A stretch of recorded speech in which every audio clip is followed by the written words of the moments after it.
All right, ladies and gentlemen, welcome back to the channel. Today we're going to be talking about the Pittsburgh Steelers, and I know it's preseason, but oh my goodness gracious, the Kool-Aid looks so good. It tastes so good. I'm trying hard to not overreact, but oh my goodness gracious, I saw everything I wanted to see. I saw everything I needed to see last night when the Pittsburgh Steelers took down the Tampa Bay Buccaneers 27-17. Now, like I said, I'm trying to not overreact and jump the gun here, but oh my goodness, man, they look so good.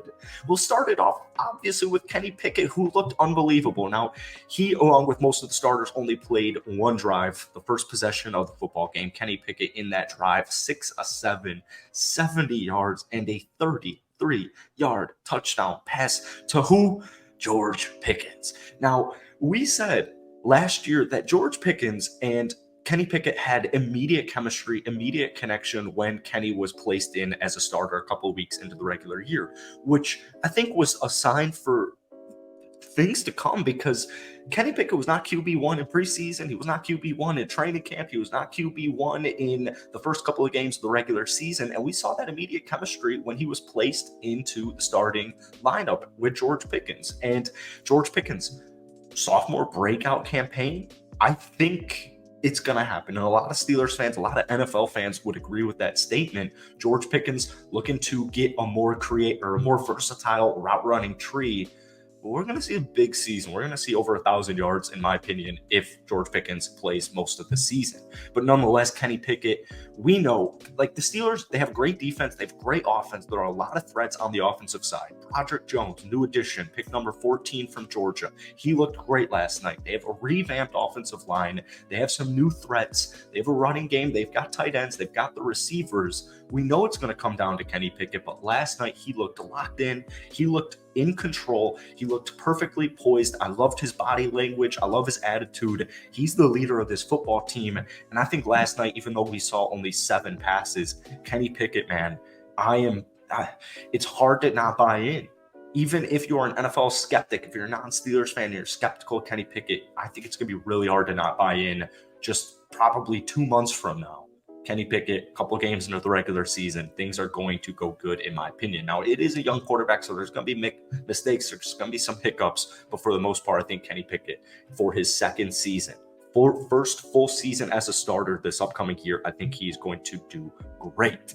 Now, outside of that, we also saw a couple catches from Deontay Johnson, but the big guy, Calvin Austin III. And then this is a player we've been hyping up all summer. And of the last couple of weeks, I've been trying to ease my expectations, right? Because this is basically his rookie season because he was injured all of last year. But if you've seen his tape at Memphis, you start licking your chops.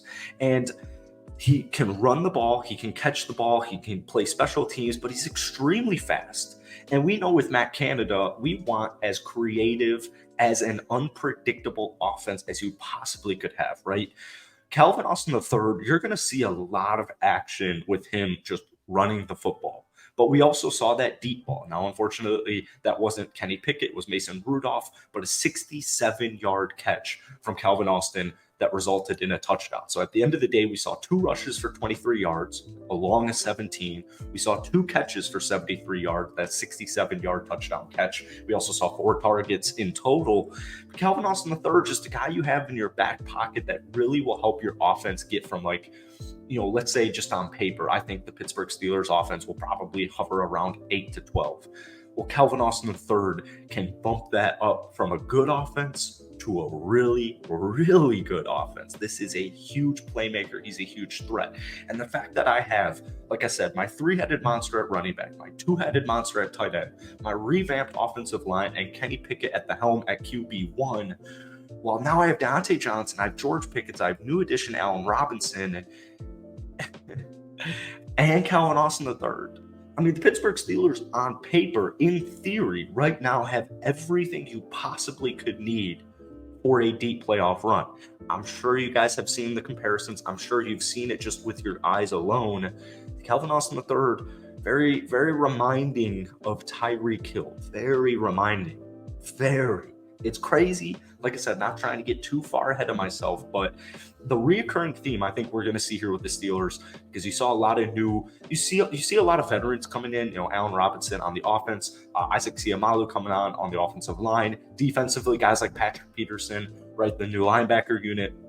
A lot of new veterans coming in, which is going to make these rookies' jobs a lot easier. Like last night, for example, Keanu Benton and Nick Herbig, they did phenomenal. But these are guys who are going to be complementary pieces in their rookie season, which is just in general terrifying. But that's what Calvin Austin III next year for this offense is.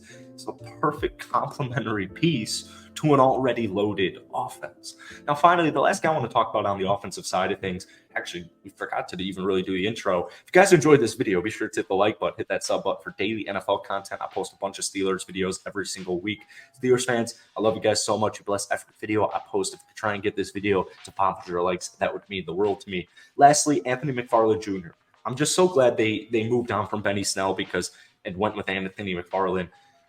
He is entering his third season. I just think there's a lot of untapped potential here. We all know how important, how valuable the running back room is, especially when you start getting into the playoff end of the season and you want to make that deep playoff run. Having healthy running backs, having a fully healthy running back room would be a huge difference maker. And I'm looking at Najee Harris and Anthony McFarland Jr. and then Jaylen Warren. It's a very talented, versatile running back room. But we did see a rushing touchdown from Anthony McFarland Jr. last night, 3 rushes, 18 yards, and we did see a catch for 5 yards. He can also catch it, just like Jaylen Warren, just like Najee Harris. So there's so much versatility. There's so many playmakers on the offensive side of things, and we know it's going to come down to Kenny Pickett. But if we're judging it off last night, it looked really, really, really good. Defensively, like I said, Keanu Benton, Nick Herbig, DeMarvin Leal had half a sack. He had a good game, 5 total tackles, including a QB hit. Like, there's talent loaded throughout this roster. Defensively, I just have no reason to believe why they will not be top 10. A healthy TJ Watt, your defense is going to be top 10. You filled it out with a lot of veterans, a lot of young talent. Those 2 guys we just mentioned, along with Joey Porter Jr., that defense to me will not be worse than top 10. And offensively, judging from last night, judging from the final 4 games of the regular season, if Kenny Pickett can keep it clean with that new offensive line, don't take sacks, don't force balls into double teams, don't try and be a hero if you don't need to be the hero. Keep it clean. This Steelers team's going to win double-digit games. I guarantee you, they're going to win double-digit games if they can keep it clean. Offensively, if you're around top 10, even if you're around middle of the pack, but you have a defense that's top 10 heading into playoff football, if you are in the playoffs, you have as good of a chance as anybody. So I know we're jumping the gun here. This was just preseason, week 1, but I mean, the hype is really big. Like I said, that Kool-Aid, man, it tastes really freaking good. And I know I'm not trying to chug it all before the regular season officially starts. So we see these guys in live regular season reps, but tastes so freaking good. Tastes so good. So that's it for today. If you guys enjoyed it, be sure to hit that like button, hit that sub button for daily NFL content. Like I said, I post a bunch of Steelers videos every single week. I appreciate you guys so much. My Twitter, my Instagram are down below. I love hearing from you guys. So check that out. But more importantly, let me know what you thought of the Steelers preseason game 1. Peace.